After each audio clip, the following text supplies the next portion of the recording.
Friday, September 29th, 2017. From early morning, meteorologists repeat the same warning. A thunderstorm is approaching the province of Utrecht in the Netherlands. The sky hangs low and leaden, and the air seems frozen in anticipation of a thunderclap. For most people, it's simply the beginning of the weekend. The perfect time to head home, turn on the heater, and wait out the rain behind closed windows. But for 25-year-old Anne Faber, that evening will become the start of a bicycle ride that will never bring her back. And the most important thing is that evening, no one yet understood that Anne's fate had been decided long before that road.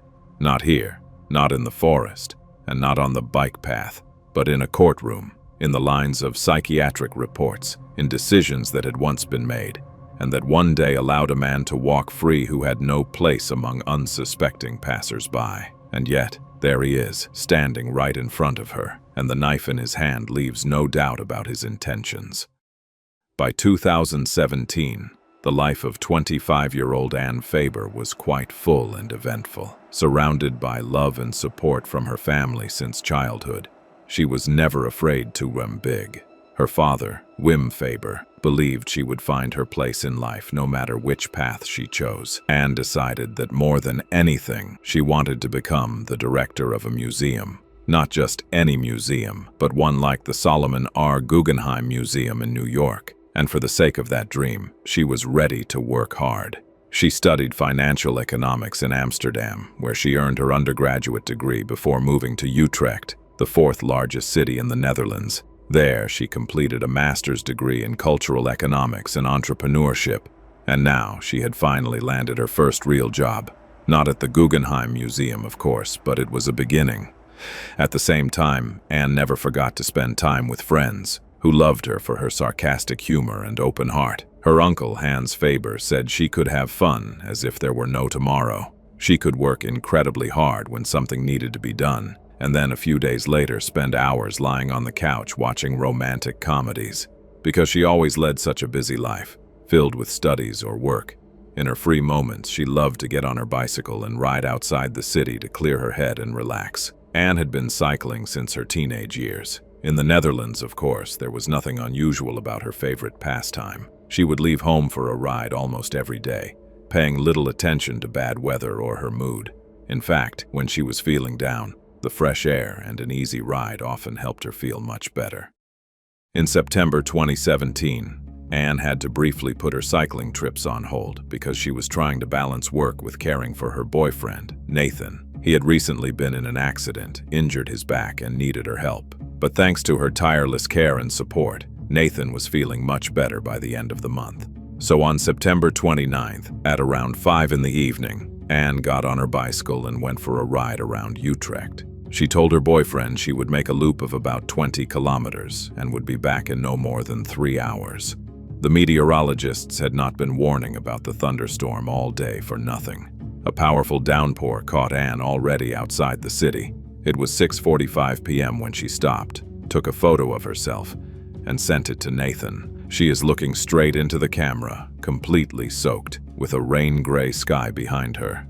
The caption said that she was 12 kilometers from home and would return soon. Nathan couldn't help but smile when he received the photo of his stubborn girlfriend, who had gone cycling in such terrible weather. He had no way of knowing that this would be the last image of Anne he would ever see, a picture that would soon spread all over the world.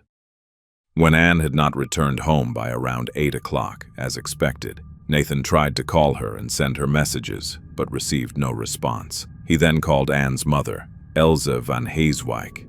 Elze tried to reassure Nathan, saying that Anne had probably decided to wait out the storm at a friend's place and would find a way to contact them later. But the hours passed. The storm grew stronger and with it the worry, which soon turned into panic.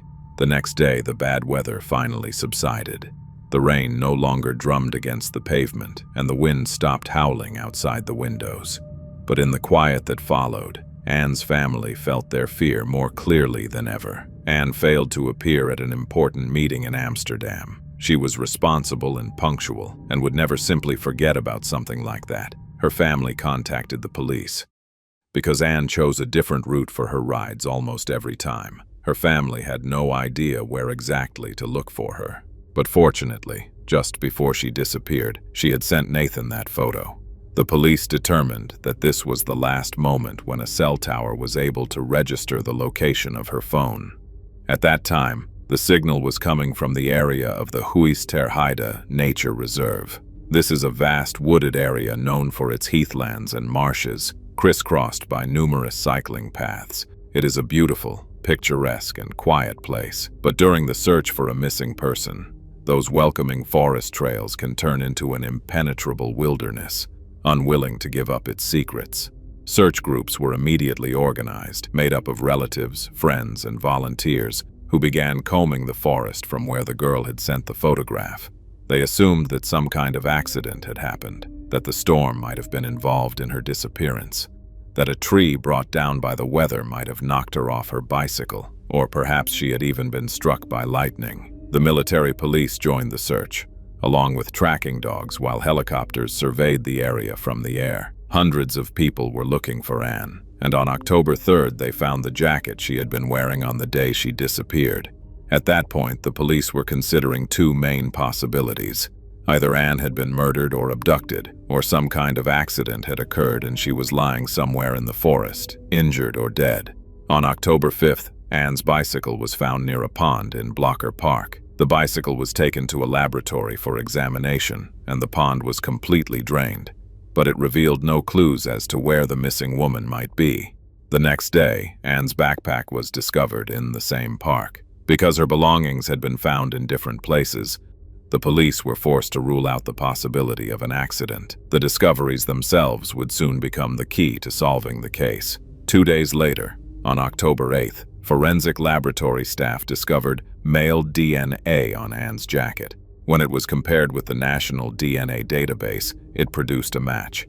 But when the police learned who it belonged to, they were stunned. The DNA belonged to 27-year-old Michael P., a patient at a psychiatric clinic. The police now faced a dilemma. How do you arrest someone who is already in custody, or at least under supervision? And what possible connection could he have had to Anne? Judging by Michael's photograph, he looked like a completely ordinary young man. The kind of person you wouldn't glance at twice if you passed him on the street. But when his story became known, what was inside his mind? Many began to wonder how he could have been walking the streets of Utrecht among unsuspecting people. Michael was born into a close, loving family, and his otherwise happy childhood was overshadowed only by the fact that other children teased him because of his poor eyesight. From a young age, he worked at his father's company, where he made a friend who shared his passion for racing cars and motorcycles. Michael had a fairly modest and achievable dream. He wanted to become a truck driver, but once again, his poor vision prevented him from fulfilling that wish. Michael was disappointed and depressed, and perhaps in an attempt to escape reality, he began racing through the streets in a car while under the influence of drugs with his friend. But soon that was no longer enough for them. They wanted to bring even more adrenaline into their lives. The young men began robbing people they encountered along the way, attacking passers-by and becoming increasingly aggressive and cruel. But even that was not enough for Michael. He once confessed to his friend that he had a strong desire to sexually assault a woman.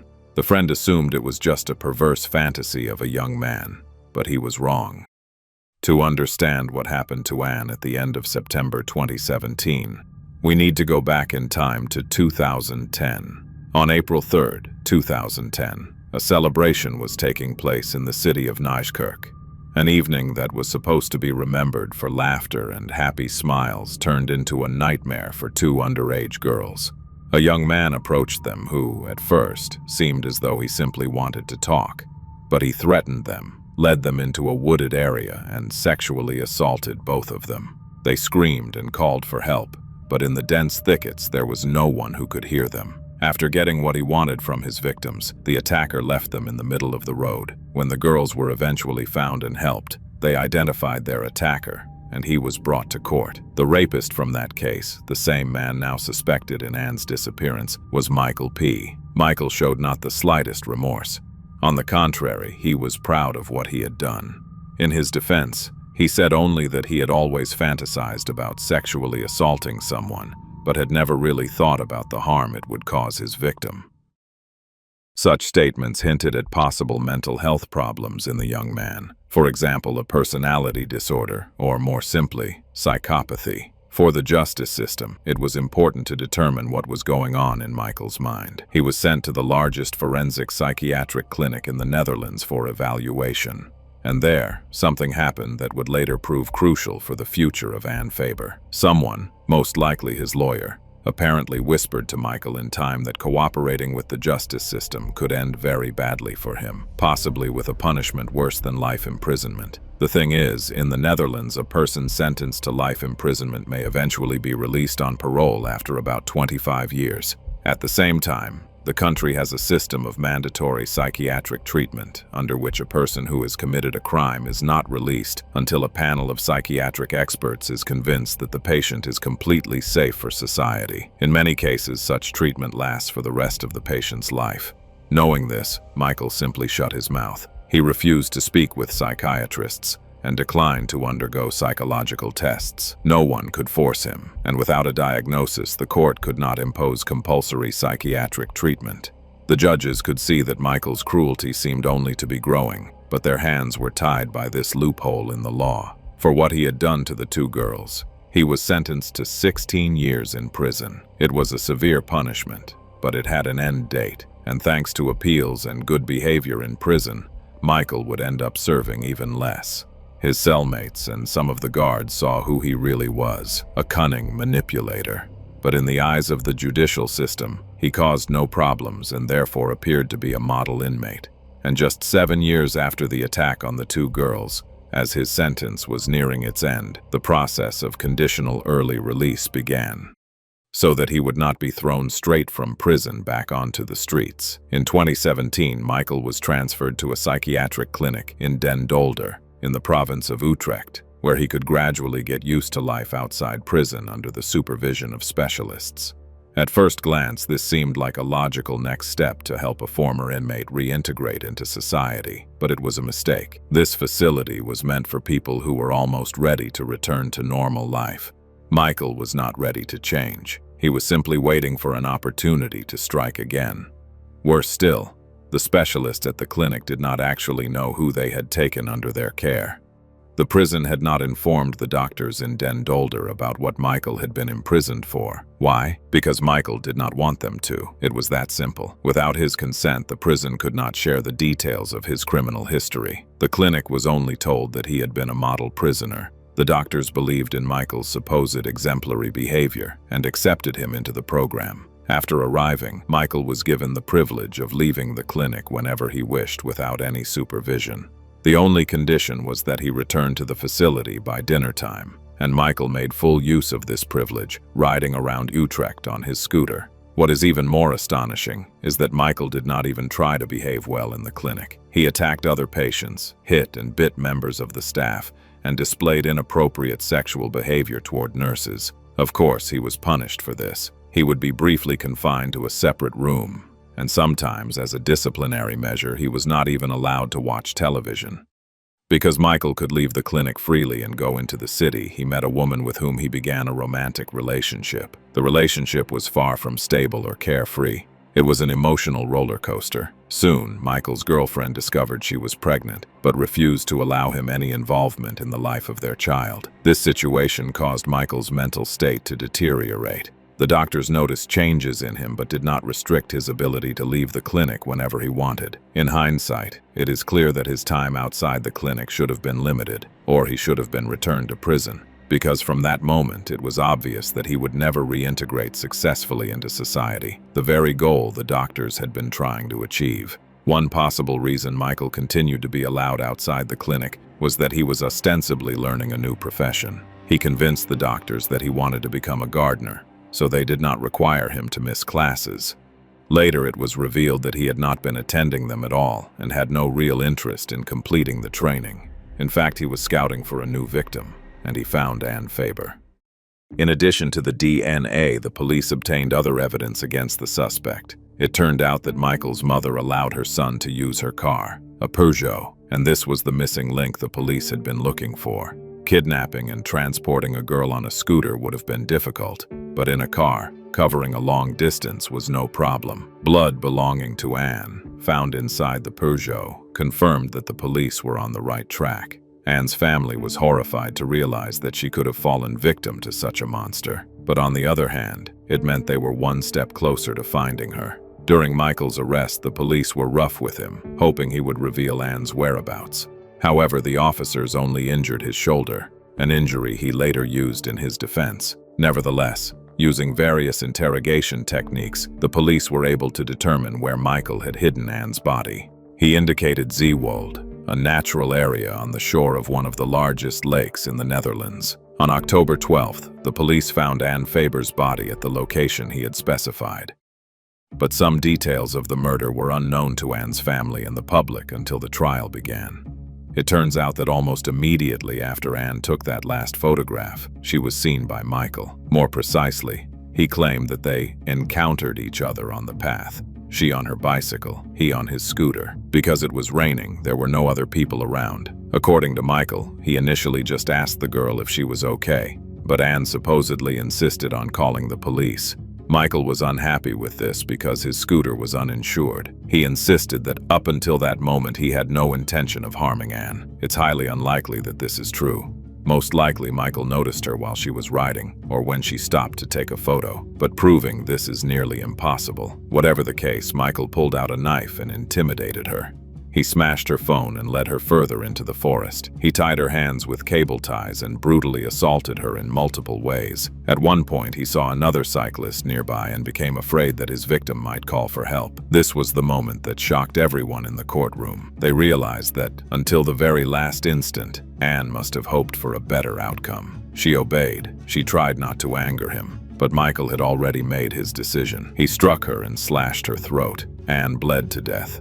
Then the killer spent several hours covering his tracks. He scattered her belongings, jacket, backpack, and bicycle, in different locations, and buried the body shallowly under leaves. 5 days after the murder, Michael took his mother's car, dug up Anne's body from beneath the leaves, and transported it to Zeewolde, a place familiar to him from childhood. There, he buried her much deeper, after which he cleaned the car, visited his family, and even spent time with his pregnant girlfriend. In other words, he returned to normal life, while Anne's family was desperately searching for her. The most astonishing detail: around 10 p.m. on the day he reburied Anne, Michael called the clinic. He explained that he had missed dinner because he was in Amsterdam. He claimed he had relapsed and taken forbidden substances, something strictly prohibited, but he assured them that he planned to return to the facility. And what did the Den Dolder clinic do? They did not punish him. He was simply given a warning. Anne's family, upon hearing this story, demanded a life sentence so that Michael would spend the rest of his days behind bars. But the prosecution took a different path. They knew that with a life sentence in the Netherlands, Michael would actually be eligible for release after 25 years, still a relatively young man. This time, Michael cooperated with the prosecution in hopes of a lighter sentence. A psychiatric evaluation confirmed that he required treatment. As a result, Michael was sentenced to 28 years in prison with mandatory psychiatric care. In other words, even after serving the 28 years, he will not be released until psychiatrists determine that he is completely safe for society. After the country learned about Anne's case and her final photograph spread across the world, the people of the Netherlands felt deceived and betrayed. They suddenly realized that the existing system was unable to protect them. More than 400,000 people signed a petition calling for changes to the legal system, and they succeeded. Now all institutions, whether penitentiary or medical, must share information about a convict's criminal history and mental condition. Every mayor must now know if a person previously convicted of a violent crime is walking freely in their city. The privilege of leaving a clinic is now something that must be earned. Many believe that the main goal of the penitentiary system should be rehabilitation and social reintegration. But here, a difficult question arises. To what extent can a person truly be reintegrated into society? Can someone who has sexually assaulted a child, tortured and murdered, return to society and live among others without committing further crimes? And why did hundreds of thousands of people rise to change the law if the system was already supposed to work?